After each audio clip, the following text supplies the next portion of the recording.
Updates చూద్దాం. CM Chandrababu Naidu తిరుపతిలో పర్యటిస్తున్నారు. శ్రీవారి సాలకట్ల బ్రహ్మోత్సవాల సందర్భంగా సీఎం చంద్రబాబు, మంత్రి లోకేష్ స్వామివారికి ప్రభుత్వం తరపున పట్టు వస్త్రాలు సమర్పించారు.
తెలంగాణ రాష్ట్రంలో రానున్న 5 రోజుల్లో భారీ వర్షాలు కురిసే అవకాశం ఉందని హైదరాబాద్ వాతావరణ కేంద్రం హెచ్చరించింది.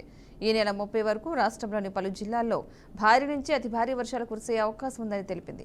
అల్పపీడన ప్రభావంతో ఈ వర్షాలు కురుస్తాయని వాతావరణ శాఖ పేర్కొంది. ప్రస్తుతం కొనసాగుతున్న అల్పపీడనం రాగల 12 గంటల్లో బలహీనపడే అవకాశం ఉందని వెల్లడించింది. ముఖ్యంగా ఉత్తర తెలంగాణ జిల్లాల్లో ఉరుములు మెరుపులతో కూడిన అతి భారీ వర్షాలు కురిసే అవకాశం ఉందని వాతావరణ శాఖ ప్రత్యేకంగా హెచ్చరించింది. మంచిర్యాల, నిర్మల్, నిజామాబాద్, జయశంకర్ భూపాలపల్లి, ములుగు, నల్గొండ, సూర్యాపేట, మహబూబాద్, వరంగల్, హన్మకొండ, జనగాం జిల్లాలకు భారీ వర్ష సూచన చేసింది. ఈ జిల్లాలకు ఎల్లో అలర్ట్ జారీ చేసింది.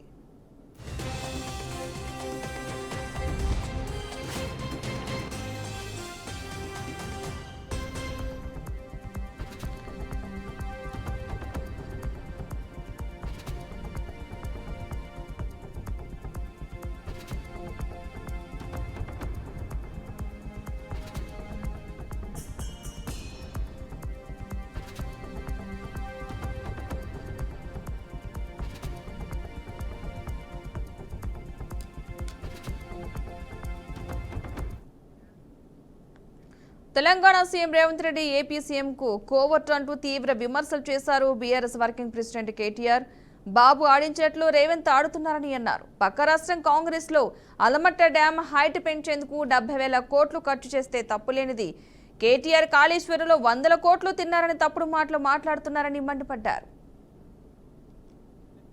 మేడిగడ్డ ఎండబెట్టిండు, నీళ్ళు ఇస్తలేరు రేవంత్ రెడ్డి. ఇయ్యాడు. ఎందుకు ఇయ్యాడు? ఎందుకంటే ఆయన బాస్ కింద ఉన్నాడు చంద్రబాబు నాయుడు. నువ్వు కడితే బరాబర్ మర్యాద ఉండదు రాబాయ్ అంటే కిందికి నీళ్ళు పోవన్నాయి. మరి ఇయ్యాడు. ఆయన ఆడిచ్చినట్టు ఈయన పాపం ఈయనదేమని ఈయన కోవట్టు చిన్న మనిషిన వాళ్ళిద్దరు ఎట్లా ఆడిస్తే అట్లా ఆడేటోడు ఈయన చేతులు ఏముంటుంది. అట్లాగే ఇప్పుడు నిన్న మీరు చూసిండ్రు పక్కకు కర్ణాటకలో ఆల్మట్టి డ్యామ్ హైట్ పెంచుతుండ్రు 5 ఫీట్లు. ఒక్క డ్యాము ఆల్రెడీ కట్టి ఉన్న డ్యాము 5 ఫీట్లు పెంచుతందుకు వాళ్ళు ఎంత ఖర్చు పెడుతున్నారు ఎరికేనా? 70,000 కోట్లు ఒక భూసేకరణకే. 70,000 కోట్లు. అదే కేసీఆర్ గారు 40 లక్షల ఎకరాలకు నీళ్ళు ఇచ్చే ప్రాజెక్టు దాని మీద 93,000 కోట్లు ఖర్చు పెడితే తిన్నాడు 1,00,000 కోట్లు తిన్నాడు వేసుకపోయింది ఇంట్లోకి. మనం ఎప్పుడైనా ఆలోచించినామా కనీసం? అరే 93,000 కోట్లు ఖర్చు అయిన ప్రాజెక్టులో 1,00,000 కోట్లు ఎవడెట్లా తింటాడు? మరి 1,00,000 కోట్లు ఈయననే తింటా బరాజులు ఎవడు కట్టిండు? ఆ పంప్ హౌజ్లు ఎట్లా కట్టిర్రు? ఆ సొరంగ మార్గాలు ఎట్లా కట్టిర్రు? మరి ఆ మొత్తం కాలువలు ఎట్లా కట్టిండ్రు? గన్ని రిజర్వాయర్లు ఎట్లా వచ్చినాయి? గిన్ని నీళ్ళు ఎట్లా వస్తున్నాయి? ఇలా భూమికి బరువు అయ్యేంత పంట ఎడికెళ్ళి వండుతున్నది అని ఎప్పుడైనా కూర్చొని ఆలోచించినవా? ఇగో తిన్నాడట అంటే తిన్నాడు, తినే ఉంటాడు. ఇదిగో పులంటే అది గొప్ప ఒక అడిగినోడు లేడు, చూసినోడు లేదు. ఎవరు పడతా వాళ్ళు ఏది పడతారు చెప్పుడు. మనం నమ్ముడు ఆయనతో పోయి బాయిలో దుంకుతున్నామా బుందలు దుంకుతున్నామా చూసేది లేదు, పోయి దుంకుడు. పౌర సరఫరాల వ్యవస్థలో లోపాలను సరిదిద్దేందుకు చర్యలు తీసుకుంటున్నామని మంత్రి నాదెండ్ల మనోహర్ తెలిపారు. పీడీఎస్ బియ్యం అక్రమ రవాణాను నిరోధించడంపై శాసనమండలిలో ఎమ్మెల్సీల ప్రశ్నలకు మంత్రి సమాధానమిచ్చారు. కూటమి ప్రభుత్వం వచ్చాక 234 కోట్ల విలువైన పీడీఎస్ బియ్యాన్ని స్వాధీనం చేసుకున్నట్లుగా చెప్పారు. కాకినాడ పోర్టులో 3, విశాఖలో 3, నెల్లూరులో 1 చెక్పోస్టు ఏర్పాటు చేసి పర్యవేక్షిస్తున్నామని స్పష్టం చేశారు.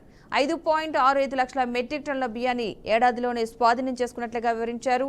2 రోజుల్లో ఈ అంశంపై ప్రభుత్వానికి నివేదిక ఇచ్చి క్రిమినల్ కేసులు నమోదు చేస్తామని తెలిపారు. పంపిణీ వ్యవస్థ 2024 జూన్ నుండి పీడీఎస్ బియ్యం అక్రమ రవాణా మళ్లింపుకు అరికట్టడానికి ప్రభుత్వం కఠినమైన చర్యలు తీసుకుంటుంది అధ్యక్ష. పోలీసు మరియు నిఘా అధికారుల సమన్వయంతో పౌర సరఫరాల శాఖ ప్రత్యేక అమలు కార్యక్రమాల్లో నిర్వహిస్తోంది. జిల్లా స్థాయిలో టాస్క్ ఫోర్స్ను ఏర్పాటు చేయడమైంది అధ్యక్ష. తనిఖీలు మరియు అమలు కోసం కొత్త చెక్ పోస్టులను ఏర్పాటు చేయడమైంది. 1955 నిత్యావసర సరుకుల చట్టం మరియు 2018 ఆంధ్రప్రదేశ్ రాష్ట్ర లక్షిత ప్రజా పంపిణీ వ్యవస్థ ఉత్తర్వుల్లోని నిబంధనల ప్రకారం కేసుల్ని నమోదు చేస్తున్నాం అధ్యక్ష. పీడీఎస్ బియ్యం మళ్లింపు మరియు దుర్వినియోగాన్ని నివారించడానికి కోసం విశాఖపట్నం ఓడరేవు మరియు కాకినాడ ఓడరేవుల్లో ఇంటిగ్రేటెడ్ చెక్ పోస్టులు నిర్మాణం చేయడం జరిగింది అధ్యక్ష. 1955 చట్టం మరియు 2018 ఆంధ్రప్రదేశ్ రాష్ట్ర లక్షిత ప్రజా పంపిణీ వ్యవస్థ ఉత్తర్వుల్లోని నిబంధనల ప్రకారంగా 2024 నుండి 2025 ఆగస్టు వరకు పీడీఎస్ బియ్యం అక్రమ రవాణా మళ్లింపుపై రాష్ట్ర వ్యాప్తంగా మొత్తంగా 2,438 కేసులను నమోదు చేయడం అధ్యక్ష. ఇందులో 232 క్రిమినల్ కేసులు కూడా నమోదు చేయడమైంది. అటువంటి అక్రమ కార్యకలాపాల ప్రమేయం ఉన్న 282 వాహనాలను కూడా స్వాధీనం చేసుకోవడమైంది అధ్యక్ష. సి ప్రశ్నకు సమాధానం అధ్యక్ష.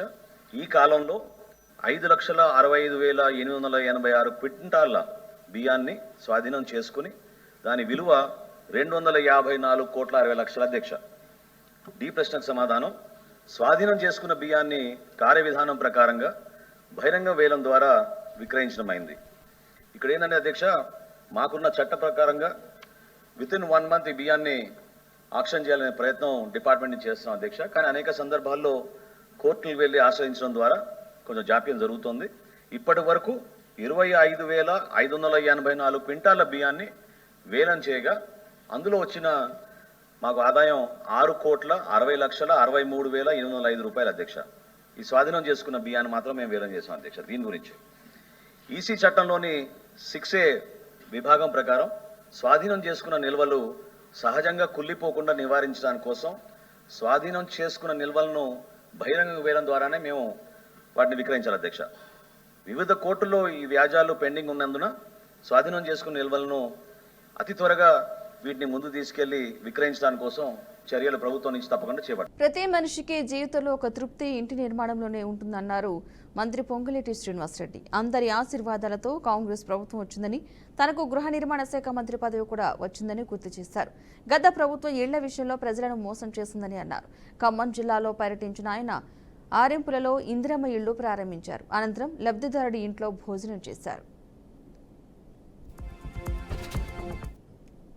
10 సంవత్సరాల పరిపాలనలో ఇల్లు కట్టడం అట్లా వదిలేయండి, ఆ డిపార్ట్మెంట్ ని మొక్కలుగా చిన్న పీలికలుగా చీల్చి చెండాడి హౌసింగ్ డిపార్ట్మెంట్ అనేది లేకుండా ఆనాడు మహాప్రభు ఆ దొరవారు చేశారు. ఈ శాఖ మంత్రిగా నేను అయిన తర్వాత ఏవైతే వాగ్దానాలు చేశామో, ఏవైతే హామీలు ఇచ్చామో, ఇచ్చిన హామీలలో ఈ ఇందిరమ్మ ఇళ్ల కార్యక్రమం ప్రతిష్టాత్మకంగా పేదోడి కళ నెరవేరే దాంట్లో భాగంగా ఇల్లంటే ఏదో పునాదులు తీసి 4 ఇనుప సువ్వలు పెట్టి ఒక గంపడ కంకర, ఒక గంపడ ఇసుక, ఒక అరకట్ట సిమెంట్ వేసి కడితే ఇల్లు కాదు. ఒక 100 ఇటుకలు పెట్టి పేర్చి 2 దారబంధాలు పెట్టినంత మాత్రంలో అది ఇల్లు అయిపోదు. ఇల్లుకి అర్థం పేదవాడి ఆత్మ గౌరవం, పేదవాడికి ఒక భరోసా, పేదవాడికి ఒక స్థైర్యం, ధైర్యం. ఆ ఇల్లు ఇవ్వాలని, ఆ పేదోడి భరోసాని భుజము తట్టి మేల్కొల్ప